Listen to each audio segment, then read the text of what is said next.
warahmatullahi wabarakatuh. Selamat pagi Indonesia.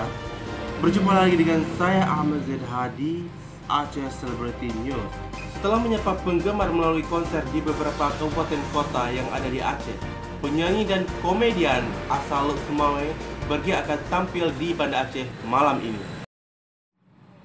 Penyanyi Aceh yang sedang naik daun lewat tembang Dikit-Dikit dan Bohate Kagada, Zudi atau lebih dikenal dengan nama panggung Berge, akan tampil di Taman Ratu Syafiatuddin, Banda Aceh malam ini, Sabtu 12 Maret 2016. Informasi tersebut diperoleh media dari salah satu staf manajemen Bintang Production sekaligus pengubah lagu-lagu yang dinyanyikan oleh Berge, yaitu Syukur. Ya, benar.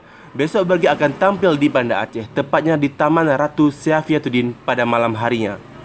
Syukur juga mengatakan Berge sudah ada di Banda Aceh, sedangkan dirinya dalam perjalanan menuju ibu kota provinsi Aceh itu.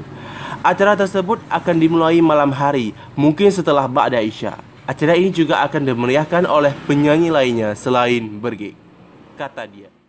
Sekian info selebritis Aceh hari ini. Selamat berakhir pekan. Assalamualaikum warahmatullahi wabarakatuh. Happy weekend.